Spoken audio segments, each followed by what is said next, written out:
வணக்கம். பொதுவா எல்லோருக்கும் ஊர் சுத்தணும், பயணம் போகணும் அப்படின்னா பயங்கர ஆசையா இருக்கும். ஆனா சிலருக்கு நீண்ட தூர பயணம் போறப்போ அல்லது மலைப்பாதையில பயணம் செய்யறப்போ வயிற்றை பரட்டிக்கிட்டு வாந்தி வந்துடும். அப்படிப்பட்டவங்க இந்த காரணத்தினாலேயே பயணங்களை தவிர்ப்பாங்க. அவங்க தைரியமா சந்தோஷமா ஊர் சுத்த டூர் போக ஒரு பொருள் கையில இருந்தா போதும். அது ஒரு வாசனை பொருள். உணவுல வாசனைக்காக சுவைக்காக சேர்க்கப்படக்கூடிய பொருள். அந்த அற்புதமான நறுமண பொருளோட வரலாறை தான் நாம இன்னைக்கு பார்க்க போறோம். அது என்னன்னு கேக்குறீங்களா? கிராம்பு. சரி, தமிழ்நாட்டுல கிராம்பு எங்க விளையுது? அந்த ஊருக்கு தான் நாம இப்ப போக போறோம். போலாமா?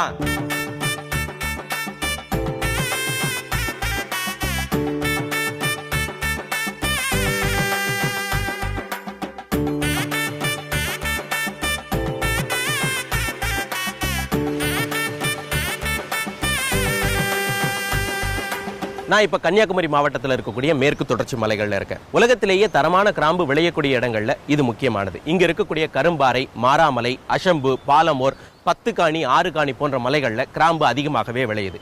இந்திய கிராம்பு உற்பத்தியில பெரும்பங்கு வகிப்பது இங்கு விளையக்கூடிய கிராம்புகள் தான். இங்க மட்டும் 120க்கும் மேற்பட்ட கிராம்பு தோட்டங்கள் இருக்குது. சரி, இந்த கிராம்பினுடைய பூர்வீகம் எது? கிராம்பின் பூர்வீகம் இந்தோனேஷியா. இந்தோனேஷியாவை ஒட்டிய கிழக்கு பகுதியில் அமைந்த தீவு கூட்டங்களில் மொலாக்கஸ் அல்லது மலுக்கு தீவும் ஒன்று. அதுவே கிராம்பின் பிறப்பிடமாக கருதப்படுகிறது. ஸ்பைஸ் ஐலண்ட்ஸ் என்று பிற்காலத்தில் ஐரோப்பியர்களாலும் சீனர்களாலும் அழைக்கப்பட்ட தீவுகளில் மலுக்கு தீவும் பிரதானமானது. சிரியாவின் தொல்லியல் தளம் ஒன்றில் பழமையான ஜாடி ஒன்றில் நிரப்பப்பட்ட கிராம்பு கண்டெடுக்கப்பட்டுள்ளது. அது கிமு 1700 சமயத்தைச் சேர்ந்தது என்று கருதப்படுகிறது. கிராம்பு குறித்து கண்டெடுக்கப்பட்ட மிக பழமையான தொல்லியல் சான்று இதுதான். இதிலிருந்து கிராம்பு கிமுவிலேயே உலகை வலம் பெறத் தொடங்கிவிட்டது என்பதை தெரிந்து கொள்ள முடிகிறது. சேர நாட்டிலிருந்து மத்திய தரைக்கடல் நாடுகளுக்கு கிராம்பானது ஏற்றுமதி செய்யப்பட்டிருக்கு அப்படின்னு வரலாற்று ஆய்வாளர்கள் சொல்றாங்க. ஆனா கிராம்பு இந்தியாவினுடைய இயல்பு தாவரம் கிடையாது. மலுக்கு தீவிலிருந்து கடல் வணிகம் மூலமாக தென்னிந்தியாவிற்கு வந்திருக்கு. இங்கு கடற்கரையை ஒட்டிய மலைப்பகுதிகளில் இது விளைவிக்கப்பட்டு அதற்கு பிறகுதான் ஏற்றுமதி செய்யப்பட்டிருக்கணும் அப்படின்னு நம்பப்படுது. என்னோட இருக்கிறது திருமதி ஸ்ரீதேவி அவர்கள். என்னம்மா பண்ண போறீங்க? கிராம்பு கஷாயம் பண்ணணும். கிராம்பு கஷாயம். கிராம்பு கஷாயம் பண்றதுக்கு தேவையான பொருட்கள் என்னெல்லாம்? கிராம்பு, வெண்ணெய், பனங்கற்கண்டு. நம்ம கிராம்பு கஷாயம் பண்றதுக்கு என்ன பண்ண போறீங்கம்மா? தண்ணியை கொதிக்க வைக்கணும்.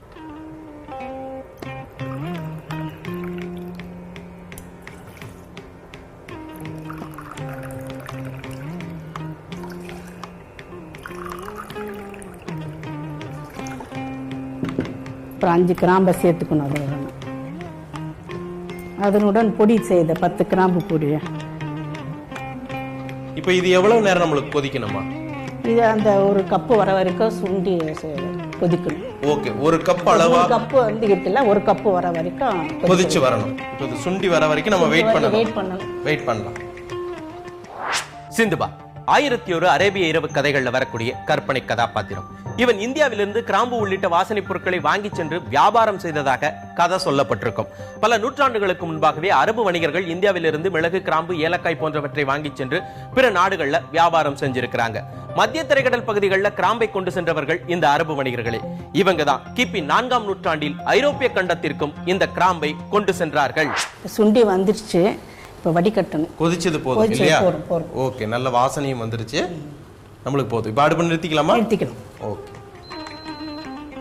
ஒரு இதில் பனங்கற்கண்டு போட்டணும் கிண்ணத்தில். ஓகே, நம்மளுக்கு என்ன தேவையான அளவு அதை போட்டுக்கலாம்.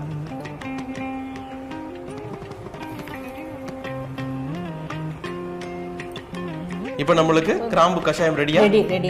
அவ்வளவுதான், குடிக்கலாம். இப்போ குடிக்கிறப்ப 1/4 டீஸ்பூன் வெண்ணெயை போட்டு சேர்த்து குடிக்கணும். ஓகே, அது தொண்டை கரகரப்பு இல்லாம அந்த காரம் இல்லாம இருக்க வெண்ணெய் போட்டதால. கிராம்பு கஷாயம் ரெடியா இருக்கு. டேஸ்ட் பார்க்குறேன். அந்த கிராம்பினுடைய சின்ன காரம், அதோட வெண்ணெய் எல்லாம் சேர்ந்து மொத்தத்துல இந்த கிராம்பு கஷாயம் எதமா இருக்கு. கிபி 1497 இருந்து கிபி 1630 வரை 1033 முறை மலபார் பகுதிகளில் இருந்து போர்த்துகீசிய கப்பல்கள் லிஸ்பன் நோக்கி போயிருக்கு. இந்த நிகழ்வை போர்த்துகீசிய மொழியில கரீரா தி இந்தியா, அதாவது இந்தியா ரன் அப்படின்னு அழைக்கப்படுது. இதுல வாஸ்கோட காமா ஒரு முறை திரும்பி செல்லும் போது மட்டும் சுமார் 9 டன் கிராம்பை அள்ளி சென்றதாக ஒரு வரலாற்று குறிப்பு சொல்லுது.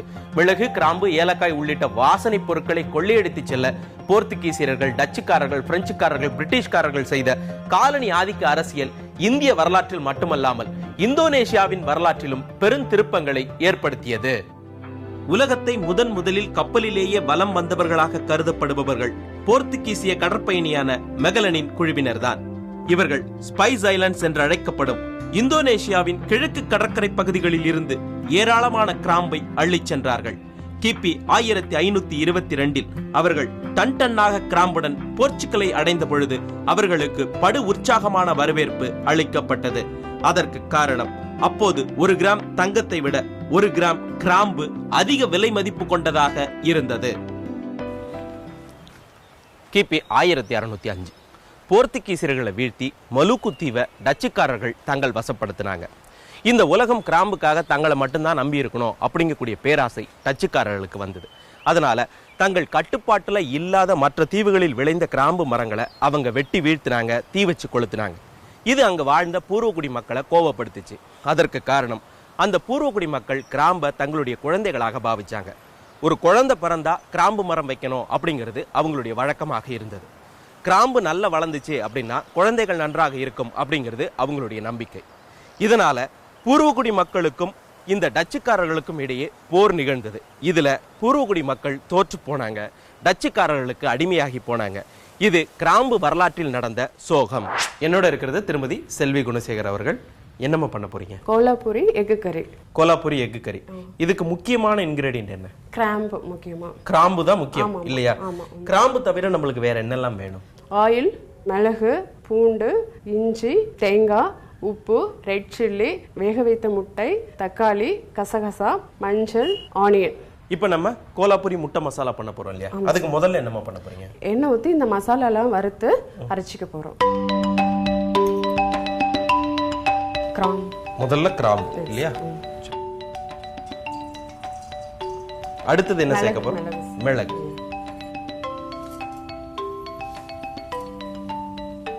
ஆனியன். ஆனியன்.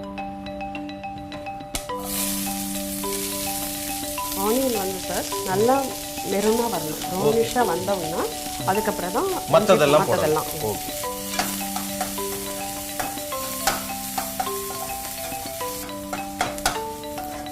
இஞ்சி பூண்டு சார்.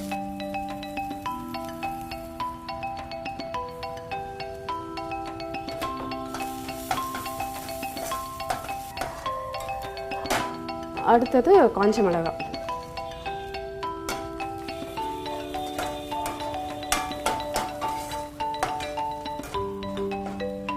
அடுத்தது தேங்காய்.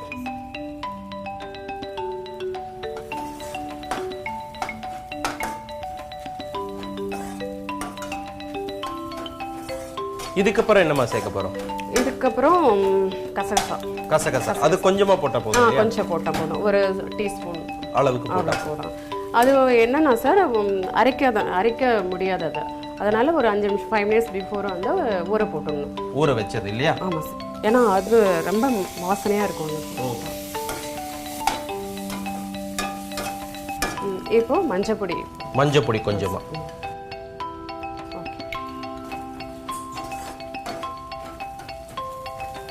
இப்போ நம்ம உப்பு சேர்க்க போறோம். ஒரு தேவையான அளவுக்கு நம்ம கேட்டோம். இப்போ முட்டைக்கும் சேர்த்தே நம்ம இதுல சேர்த்துறோம்.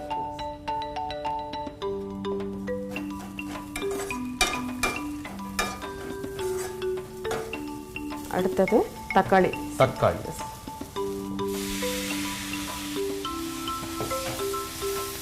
தக்காளியும் நல்லா வதங்கி வரணும் இல்லையா? இப்போ நம்மளுக்கு அரைக்க வேண்டிய மசாலா ரெடி ஆயிடுச்சு. சூடு ஆறட்டும், அதுக்கு பிறகு அரைக்கலாம். 18ஆம் நூற்றாண்டு வரைக்கும் உலக கிராம்பு வணிகத்துல டச்சுக்காரர்களுடைய கைதான் ஓங்கி இருந்தது. 18ஆம் நூற்றாண்டுல ஜான்சிபர், மடகாஸ்கர், பிரேசில், மொரீஷியஸ், தர்னட்டே, திடோர், தான்சானியான்னு உலகத்தினுடைய பல்வேறு பகுதிகளில் கிராம்பு விவசாயம் செழிச்சுது. அதிலிருந்து உலக வர்த்தகத்துல கிராம்பினுடைய விலையும் கிடுகிடுவன வீழ்ந்தது. டச்சுக்காரர்களுடைய கிராம்பு அதிகாரம் அத்தோடு முடிவுக்கும் வந்தது. இப்ப நம்மளுக்கு ஒரு 5 நிமிஷம் ஆயிருது. இந்த மசாலா அரைக்கிறதுக்கான பொருட்கள் சூடு ஆறி இருக்கும் இல்லையா? ஆறிடுச்சு சார். இப்ப அரைக்கலாமா? அரைக்கலாம்.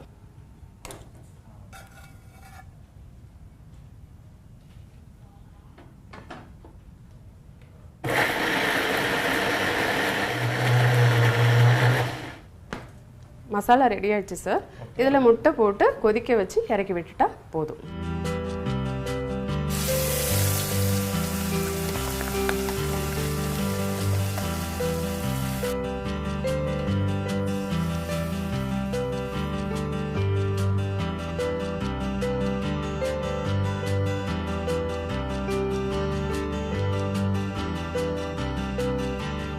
லவங்கா இது கிராம்புக்கான சமஸ்கிருத பெயர்.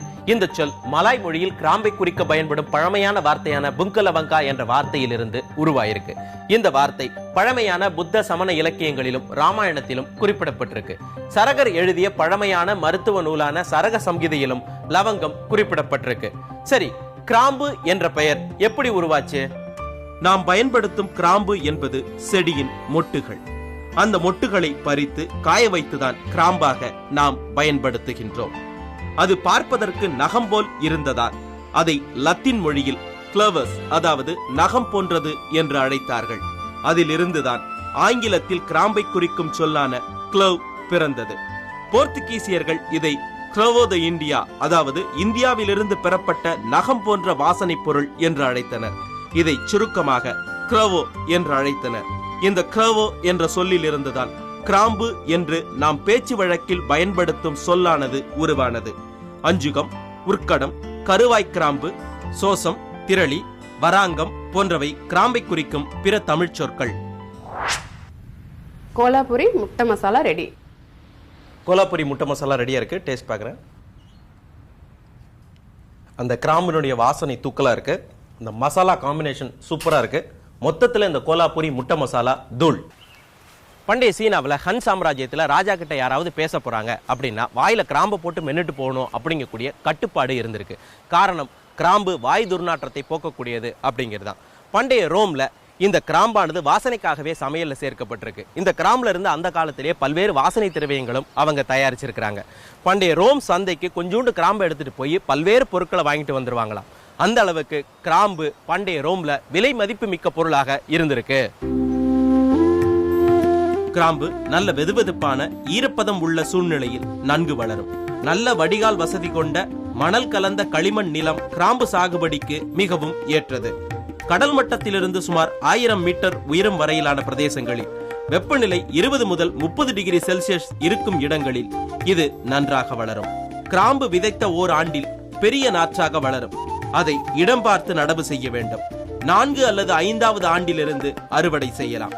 அதில் பூக்கள் நவம்பர் முதல் ஜனவரி மாதம் வரை தோன்றும். ஒரு கிராம்பு மரம் தன் 20வது ஆண்டில் விளைச்சலின் உச்சநிலையை அடையும்.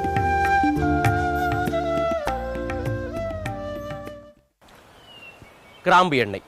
கிராம்பு மரத்தினுடைய இலை, பட்டை, மொட்டிலிருந்து இது தயாரிக்கப்படுது. இது மருத்துவ குணங்கள் நிறைந்தது. பொதுவாக பல்லு வலிக்காக கிராம்பு எண்ணெயை பயன்படுத்துறதை நாம பார்த்திருப்போம். ஆனா இது ஆஸ்மாவுக்கும் சிறந்த மருந்தாம்.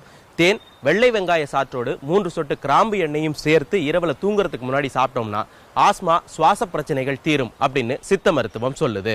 என்னோட இருக்கிறது திருமதி உமா ராமானுஜம் அவர்கள். என்னம்மா பண்ண போறீங்க?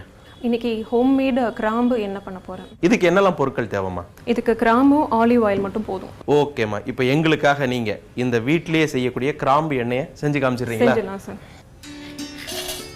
இப்போ நம்ம இதுல வந்து எவ்வளவு கிராம்பு இருக்குமா? இதுல 5 கிராம் போட்டிருக்கேன். ஒரு 5 கிராம் கிராம்பு எடுத்திருக்கோம் இல்லையா? இதுக்கு எவ்வளவு எண்ணெய் யூஸ் பண்ணலாம்? இதுக்கு 1/2 கப் யூஸ் பண்ணிக்கலாம். ரொம்ப ஹை கான்சென்ட்ரேட்டடா வேணும்னா அதோட கம்மியா யூஸ் பண்ணிக்கலாம். ஓகே. இப்போ கிராம்பு நம்மளுக்கு எவ்வளவு வறுக்கணும்? லேசா வறுத்தா போதுமா? லேசா வறுத்தா போதும். நல்லா வாசனை வரைக்கும் வறுத்தா போதும். ஓகே. வறுக்கிறதுக்கு பதிலா சன்லைட்ல கூட ஒரு 1/2 அன் ஹவர் நல்லா சன்லைட்ல வச்சுட்டா கூட போதும். ஓகே. நம்மளுக்கு இப்போ போதும் வறுத்தது இல்லையா? நல்ல ஸ்மெல் வந்துருச்சு.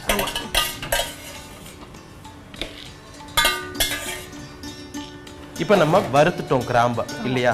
இது என்ன பண்ண போறீங்க? இப்போ லைட்டா பொடிச்சுக்கலாம் இது. ஓகே.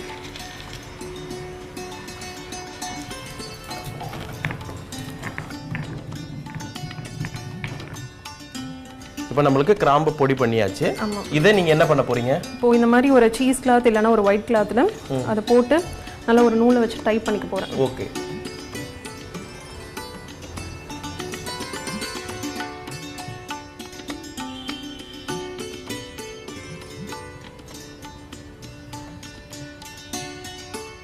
இப்ப நம்ம வந்து கிராம்ப வறுத்தோம், பொடி பண்ணணும், அதை ஒரு துணிலையும் கட்டி வச்சிட்டோம். அடுத்தது வந்து ஒரு பாட்டில் இல்லைன்னா ஒரு கிண்ணம் எடுத்துட்டு அதில் வந்து இந்த டைப் பண்ணி வச்சிருக்கிற கிராம்பை வந்து உள்ளே போட்டுட்டு ஆலிவ் ஆயில் இல்லைன்னா சன்ஃப்ளவர் ஆயில் எதனாலும் யூஸ் பண்ணிக்கலாம். நம்ம வந்து இதை மிக்ஸ் பண்ணுறோம். நல்லா ஹை கான்சென்ட்ரேட்டடாக வேணும்னா ஆயில் கொஞ்சம் கம்மி பண்ணிக்கலாம், இல்லைன்னா கிராம்பு ஜாஸ்தி பண்ணிக்கலாம். ஓகே இப்போது இதை வந்து ஹீட் பண்ணும்போது அந்த கேஸஸ்லாம் வெளியே வராமல் இருக்கிறதுக்காக ஒரு ஃபாயில் வச்சு கவர் பண்ணுறோம். ஒரு த்ரெட்டை வச்சு நல்லா டைப் பண்ணிக்கிறோம். இதுக்கு அடுத்து வந்து இதை டபுள் பாயிலிங் மெத்தடில் ஈவன் ஹீட்டுக்கு கொண்டு வரும். ஒரு 2 இன்ச்சுக்கு ஊற்றினா போதும் தண்ணி. ஓகே, இப்போ தண்ணியில் படாத அளவுக்கு நம்ம ஒரு பாத்திரம் வைக்கிறோம். ஆமாம். ஸோ 45 மினிட்ஸ்க்கு இது அப்படியே இருக்கணும். நாம ஒரு 45 மினிட்ஸ் வெயிட் பண்ணலாம். அந்த காலத்துல சித்த மருத்துவத்துல விஷத்தை முறிக்க கிராம்பை பயன்படுத்தி இருக்கிறாங்க. கிராம்புல கார்போஹைட்ரேட், புரதம், வலட்டைல் எண்ணெய், கொழுப்பு, நார்ப்பொருட்கள், calcium, phosphorus, thiamine, riboflavin, niacin, vitamin C, A போன்ற சத்துக்கள் இருக்கு. கிராம்பு சீரண அமிலத்தை சீராக சுரக்க செய்து சீரண கோளாறுகளை நீக்குது. ரத்தத்தில் இருக்கக்கூடிய கொழுப்பையும் இது குறைக்குது. வயிற்று புண்களை நீக்கி வாயில் ஏற்படும் துர்நாற்றத்தையும் போக்குது. சமையல் உப்போடு கிராம்பை சேர்த்து மென்னோம்னா தொண்டையில ஏற்படக்கூடிய கரகரப்பு சரியாகும்.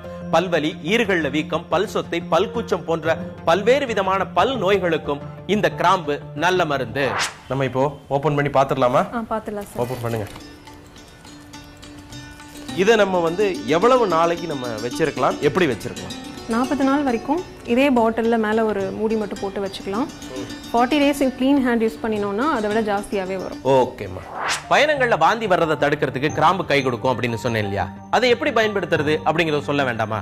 சின்ன குழந்தைகளுக்கு இந்த பிரச்சனை இருந்தா கிராம்பை பொடியாக்கி வறுத்து தேன்ல குழைச்சு கொஞ்சமா நாக்குல தடவி கொடுத்தாலே போதும், வாந்தி நிற்கும். பெரியவங்க அப்படியே கிராம்ப மென்னா போதும். பித்தம் அதிகம் உள்ளவங்க தினமும் 1 அல்லது 2 கிராம்ப வாயில போட்டு மெதுவா மென்னு அந்த சாரை உள்ள இறக்குனாலே பித்தம் குறையும். அப்புறம் என்னங்க, ஜாலியா டூர் கிளம்புங்க. மீண்டும் மற்றொரு கொஞ்சம் சோறு கொஞ்சம் வரலாறு நிகழ்ச்சியில வேறொரு உணவின் வரலாறை பார்க்கலாம், பேசலாம், சுவைக்கலாம். மீண்டும் சந்திப்போம். பாய்.